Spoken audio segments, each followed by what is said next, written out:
हां पुढचा पॉईंट बघूयात आपण. सर्वांनी इकडे लक्ष द्यायचं आहे. आपण याच्या आधी कुठला पॉईंट बघितला होता ते सांगतो. ते थोडी 1 मिनिट चर्चा करू आपण. The electric potential due to अन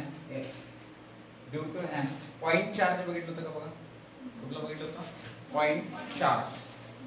आज काय बघणार आहे बघा. पॉइंट चार्ज मध्ये एक सिंगल पॉइंट घेतला होता, त्याच्या शेजारी एक दुसरा पॉइंट आणला होता, त्याचं पोटेन्शियल बघितलं होतं. ओके, पोटेन्शियल व्होल्टेज बघितलं होतं. आज पण आपण काय बघणार आहे? इलेक्ट्रिक पोटेन्शियलच बघणार आहे. काय बघणार आहे? इलेक्ट्रिक पोटेन्शियल म्हणजे V due to an electric dipole. Di म्हणजे दोन पोल. पॉइंट ए ला consider at point A plus Q charge, at point B minus Q charge, separate by 2L. Dipole मधले जे डिस्टन्स असतं ते किती असतं? 2L. Take one point C, R1 distance from the A, R2 distance from the B. O to C, its value distance is an R, but angle theta. किती angle create केलाय? Theta. O हा centre आहे A आणि B चा. मग काय काढायचं आहे आपल्याला या ठिकाणी? काय काढायचं आहे? प्लस Q1 चं C वर पोटेन्शियल किती आहे? ते तर सहज लिहितात. Potential at C due to plus Q at A is V1 बरोबर 1/4 pi epsilon 0 into Q plus Q upon R1. फक्त ह्याच्या सिंगल याचं एकट्याचं C पॉइंटला पॉइंट चार्ज आपण याच्या आधी बघितलं त्याचंच आहे. दुसरं बघायचं झालं म्हणजे मायनस Q चं पॉइंट C वर potential at C due to minus Q at B is V2 equal to 1/4 pi epsilon 0 into minus Q upon R2 या पॉइंट C ला. बट आपल्याला हवाय रिझल्टंट म्हणजे ह्या दोघांचं मिळून तिथं किती आहे? या दोघांचं मिळून त्या ठिकाणी किती आहे? ओके, सो A आणि B चे दोघांचं मिळून पॉइंट C ला मायनस Q आणि प्लस Q चं पॉइंट C ला we required the resultant potential or a total potential, total electric potential असं म्हणतो. टोटल इलेक्ट्रिक पोटेन्शियल कोणाचं? Due to plus Q and minus Q at due to plus Q and minus Q at C. So that is V equal to V1 plus V2. दोघांचे addition करू. Total जे V आहे ते काय येणार आहे? V plus म्हणजे V equal to V1 माझ्याकडे आहे ना 1/4 pi epsilon 0 into Q1 upon R1 plus हे प्लस Q आहे ना, प्लस Q आहे 1/4 pi epsilon 0 into minus Q upon R2 1/4 pi epsilon 0 into minus Q upon R2. बाबांनो या ठिकाणी आपल्याला कॉमन काय निघू शकतं? कॉमन काय निघू शकतं? V बरोबर Q अपॉन 4 पाय एप्सिलॉन 0 इथं प्लस 1 आहे डिवाइड बाय R1. इथला Q बाहेर गेलाय, हे 1/4 पाय एप्सिलॉन 0 बाहेर गेलाय. इथं मायनस पेंडिंग आहे, हे प्लस आणि हे minus, minus 1/R2. Equation number 1 2 दिलंय 3. इथपर्यंत ठीक आहे सर. पण इथं जे आहे ना 1/R1 ची व्हॅल्यू काढायची आपल्याला, 1/R2 ची व्हॅल्यू काढायची. या व्हॅल्यूज काढून इथं पुटअप करायचं आहे आणि देन अँड देन आपल्याला फायनल आन्सर मिळेल. मग 1/R1 कसं काढायचं? By geometry. आता बाय जॉमेट्री कसं काढायचं? आता आपल्याला बाय जॉमेट्री नुसार जर गेलो तर इथं बघा हे डिस्टन्स आहे, मला AC चं डिस्टन्स आहे R1, CO चं डिस्टन्स आहे, हे O पॉइंट आहे, CO चं डिस्टन्स आहे R, AO चं डिस्टन्स आहे L. तिन्ही डिस्टन्स आहे. बट ह्याच्यात हे एक पण 90 डिग्री नाहीये. जर 90 डिग्री नसेल तर एका साईडचं पण कुठलं आपल्याला असं कॅल्क्युलेट करता येत नाहीये. कारण 1/r1 काढायचं आहे. R1 ची व्हॅल्यू 1/r1 ची व्हॅल्यू आपल्याला इथं फाइंड करायच्या पाहिजे जॉमेट्री, कारण आपल्याला R1 आणि R2 नकोय, यांच्या व्हॅल्यूज हवाय. एक सिंगल इथून हे खरं तर ऍक्च्युअली डिस्टन्स आहे, त्याचा रिझल्टंट डिस्टन्स हा आहे. मग हे r पासूनच आपल्याला कन्वर्ट करावं लागेल इन टर्म्स ऑफ r मध्ये हवंय आपल्याला. सेंटर पासून किती आहे याचं.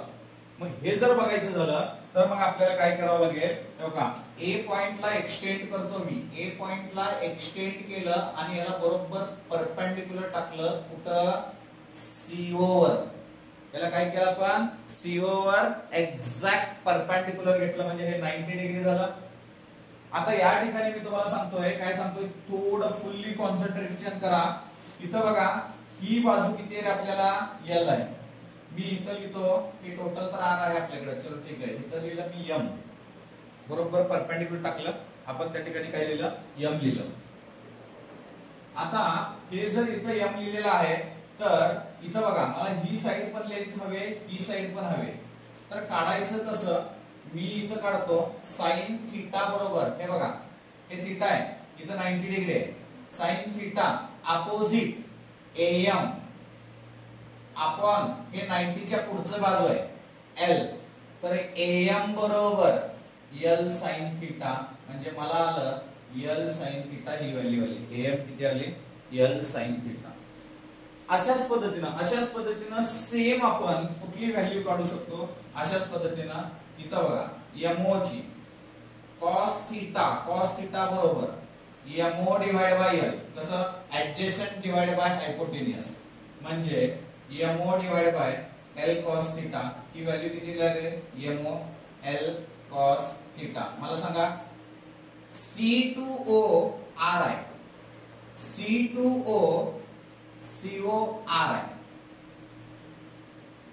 M2O MO किती आहे आपल्याकडं, L cos theta.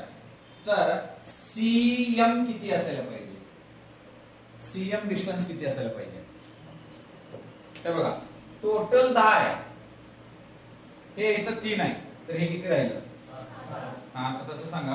Total R आहे, हे L cos थीटा आहे, तर इथे किती राहिलं, R minus L cos theta. किती राहिलं, R minus L cos theta. इथे लिहू का, R minus L cos theta. हे डिस्टन्स किती आलं CM चं, R minus L cos theta.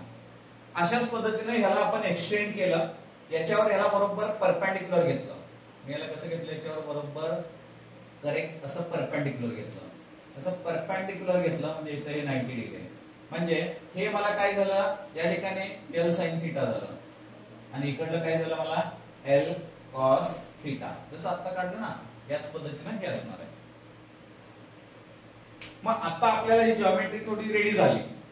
मग मी काय करतो, इन ट्रायंगल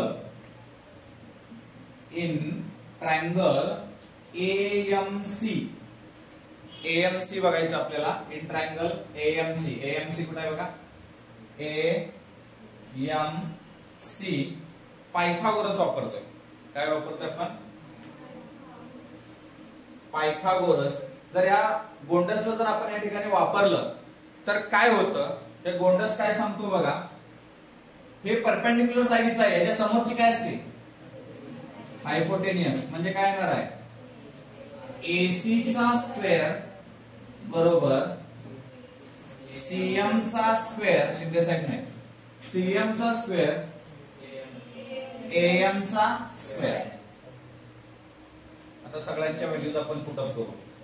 ओके, हा इथं व्हॅल्यू टाकायचं आहे.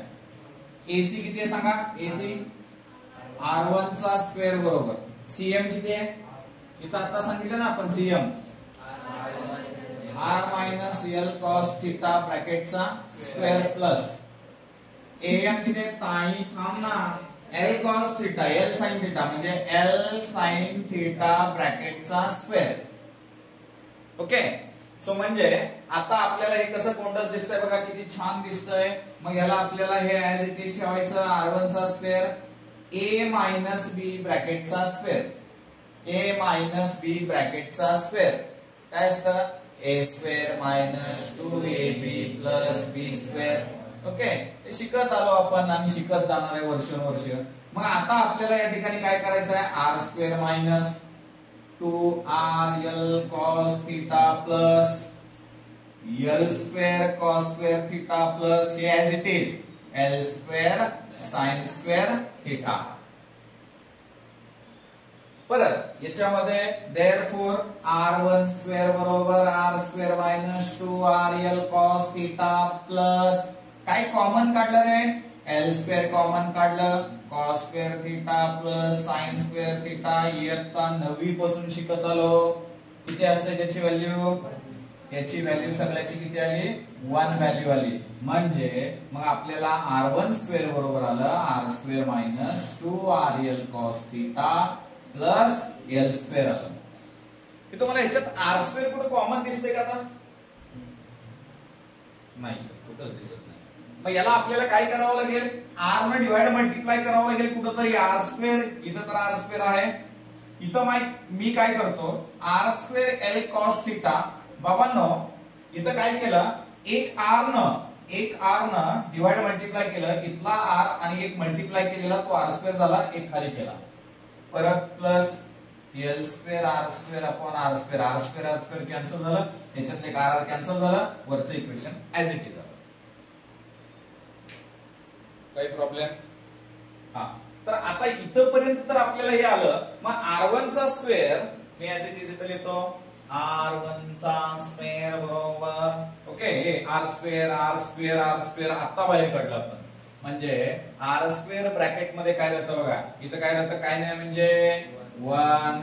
इथं आलं एक R स्क्वेअर हे बाहेर गेलं रे बाबांनो, 2L cos theta upon R plus इथला R स्क्वेअर बाहेर गेलाय, L square upon R square. Okay, so हे इथं ही व्हॅल्यू आपल्याला इथपर्यंत आली. पण माझ्या राजाने गाडीनो as compare to L this R is a very large. म्हणजे L इज व्हेरी छोटा दॅन R. देन काय झालं, L square upon R square is discount. म्हणजे काय, निग्लेक्टेड. काय केलं आपण, निग्लेक्टेड. ओके, सो निग्लेक्टेड करूयात आपण त्याला. म्हणजे मग मला R1 स्क्वेअर बरोबर R स्क्वेअर ब्रॅकेट मध्ये 1 minus 2L cos theta upon R हे रिमेनिंग राहिलं. ते बाकीचं निग्लेक्ट झालं ना आपल्याला. मग आता आपल्याला पण ऍक्च्युअल आपल्याला हवं काय आहे, R1 हवाय, ते पण 1 अपॉन मध्ये हवाय. मग पहिल्यांदा R1 काढून taking square root on both side. मग काय घेतलं, R1 बरोबर याला स्क्वेअर रूट घेतलं म्हणजे हे R आलं 1 minus 2L cos theta upon R raise to 1/2 आलं बाबांनो. 1/2 म्हणजे काय झालं, स्क्वेअर रूट झाला. 1/2 म्हणजे काय झालं, स्क्वेअर रूट झाला. मग आपल्याला अरे परत 1 अपॉन R1 पाहिजे. मग परत चलो ठीक आहे डिवाइड करूया. 1 अपॉन R1 बरोबर 1 अपॉन R. याला 1 अपॉन मध्ये नेलं तरी पण ह्याला वर लिहितो. म्हणजे सर आता तुम्ही एड झाली किंवा आम्हाला एड करायला, मायनस लिहिलं आपण, खालून परत कुठं पाठवलं, वर पाठवलं याला. म्हणजे काय, परत याला 1 अपॉन लिहिलं, हे 1 अपॉन, याला पण 1 अपॉन लिहिलं, पण त्याला वर ढकललं आपण, हे -1/2 झालं. मग मॅथ्स मध्ये आपण शिकलो किंवा आपण शिकणार आहे 12वीतला पार्ट 2 मॅथ्सचा धडा नंबर लास्ट, बायनॉमियल एक्सपान्शन म्हणून धड्याचं नाव आहे.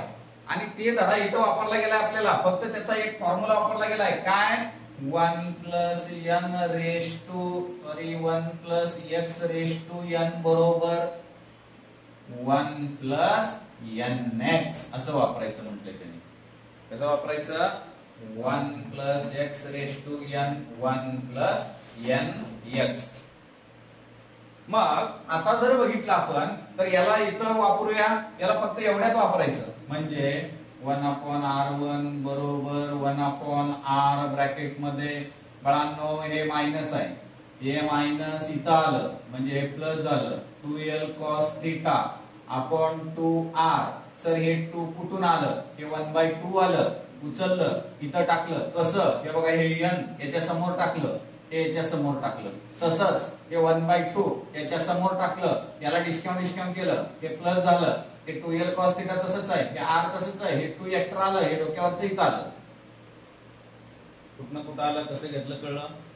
हा, आता परत हे to discount, so therefore 1/r1 बरोबर 1/r1 plus l cos θ upon r, याला इक्वेशन नंबर 4. ओके, म्हणजे हे फक्त कुठलं आलं, हे फक्त कुठलं आलं माझ्या राजा आणि राणींनो, हे फक्त 1/r1 आलं. असंच सगळं कुठलं करायचं, 1/r2 च करायचंय. असंच सेम 1/r2, r2 1/r2 कसं येईल बघा. हे बघा, हे जे आहे CD, इथं D पॉइंट आहे, हे काय D पॉइंट, CD, त्याच्यानंतर CB, त्याच्यानंतर BD, उंचीवाली नो. आता इथं जे आहे, इथं परपेंडिक्युलर पॉइंट कुठला आहे, D चा. नीट लक्ष द्या, CBD किंवा BDC हा एक ट्रायंगल घेऊया.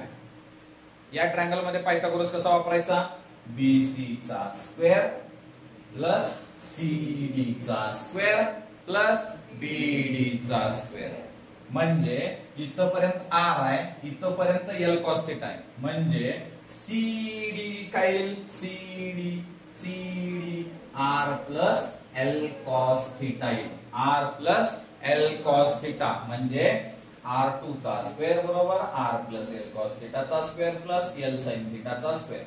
म्हणजे जिथं जिथं प्लस दिसतंय, जिथं जिथं मायनस दिसतंय, तिथे प्लस करत जायचं. तुम्ही सोडवायचं हे.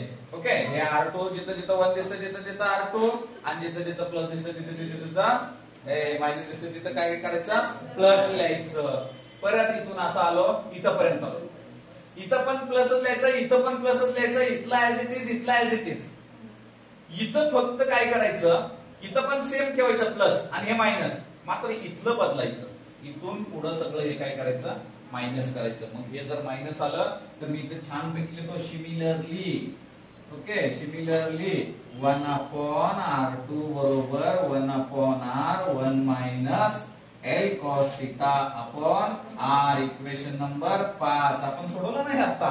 ओके, मग तुम्ही हे सगळं असं सोडवायचं, मग याच्या खाली लिहायचं, मग r2 च आपलं किती नंबर झालं, इक्वेशन 5 नंबर. तर झालं का नाही, हे 4 आणि 5 हे उचलून कुठे टाकायचं आहे, 3 मध्ये टाकायचं आहे. The above value put in equation 3. Okay, मग हे 3 मध्ये टाकलं तर बाबांनो, ए बाळी इकडे बघ, v बरोबर q, कुठे गेलो ते, हा, q अपॉन 4 पाय epsilon 0 ब्रॅकेट मध्ये, q अपॉन 4 पाय epsilon 0 ब्रॅकेट मध्ये 1/r1 ची किंमत काय आहे, चलो शोधा. 1/r1 हे बघा येत आहे, 1/r bracket 1 plus l cos θ upon r. कुठे गेलं, हे इथं मायनस आहे, हे मायनस. ओके, परत हे लिहायचं आपल्याला, परत हे लिहायचं म्हणजे काय, 1/r1 minus l cos θ upon r. Okay, मग इथं ब्रॅकेट क्लोज झालं. बरेच जणांच्या डोक्यात आहे, येईल का बेही असलं. Depends upon examiner. इकडे बघा, v बरोबर q अपॉन 4 पाय एप्सिलॉन 0. माझ्या राजांनी राणींनो, या ठिकाणी हे 1/r मी बाहेर काढलं, हे बघा, हे r बाहेर दिलं, मग रिमेनिंग काय राहिलं, इथं बघा 1 plus l cos θ upon r. हे मायनस याला वापरलं, हे 1/r तर एव्हा इथे गेलं. ओके, हे बघा, हे मायनस हे याला लावलं, -1, हे मायनस हे याला वापरलं, plus l cos θ upon r, minus plus cancel झालं. देअरफॉर v बरोबर, नीट लक्ष द्या, l cos θ एक आणि एक 2 झालं, म्हणजे काय, q इंटू 2l cos θ हे वर आलं, डिवाइड बाय 4 पाय epsilon 0. एक r ऑलरेडी आहे, हे एक r बाहेर आलं, म्हणजे r स्क्वेअर झालं. बट वी नो, काय नो, भेटलं, सो वी नो काय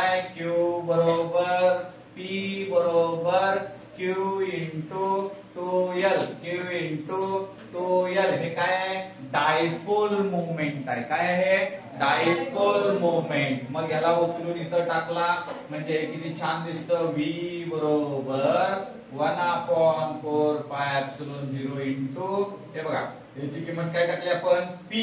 हे झालं p cos theta upon r square. हे काय झालं p cos theta upon r square. म्हणजे हे जे आहे हे सी पॉइंटला ए आणि बी च मिळून जे रिझल्टंट पोटेन्शियल आहे तो 1/4πε0 into p cos theta upon r square. मी याला r न डिवाइड मल्टिप्लाय करतो त्याला वेक्टर फॉर्म मध्ये लिहितो. मग वेक्टर फॉर्म मध्ये कसं येणार v बरोबर 1/4πε0 into p bar cross r bar upon r cube. Okay so हे क्रॉस प्रोडक्ट जर दिलं तर एक cos थिटा काय होतं ढिशक्याव. मग इथं काय येतं r न डिवाइड मल्टिप्लाय केलं म्हणून हे काय खाली आलं r क्यूब आलं. माझ्या राजांनी राणींनो जर हा सी पॉइंट एक्झॅक्ट परपेंडिक्युलर घेतला म्हणजे थिटा इक्वल टू किती घेतला 90 घेतला. इथं लिहू ना असं आडवी लाईन म्हणून. ओके थिटा बरोबर कितना लिया 90 लिया. ओके सो थिटा जर 90 असेल तर cos 90 किती झालं 0. ओके cos 90 0 म्हणजे v किती झाला 0 झालं म्हणजे सगळं 0 झालं ना. म्हणजे जर एक्झॅक्ट हे परपेंडिक्युलर असेल अँगल म्हणजे इक्वेटर वर जर असेल तर त्या ठिकाणी पोटेन्शियल किती असतो 0 असतो. जर हे 0 वर असेल म्हणजे cos थिटा इक्वल टू जर 0 ठेवलं बाबांनो तर v ची व्हॅल्यू किती 1/4πε0 into p upon r square. ती व्हॅल्यू असेल मॅक्सिमम व्हॅल्यू असेल. ती व्हॅल्यू कसली असेल मॅक्सिमम व्हॅल्यू या ठिकाणी असेल. म्हणजे काय हे एक्झॅक्ट आपण 0 म्हणजे हे असं ऍक्सिस वर आणलं ऍक्सियल लाईन वर आणलं म्हणजे हे नाहीच इकडे येतं असं लाईन वाढवली त्या पॉइंटवर कुठेतरी हे नेऊन ठेवलं तर त्यावेळेस हे किती असणार आहे पोटेन्शियल मॅक्सिमम असेल असं यांचं म्हणणं आहे. ओके छानपैकी लिहून घ्या.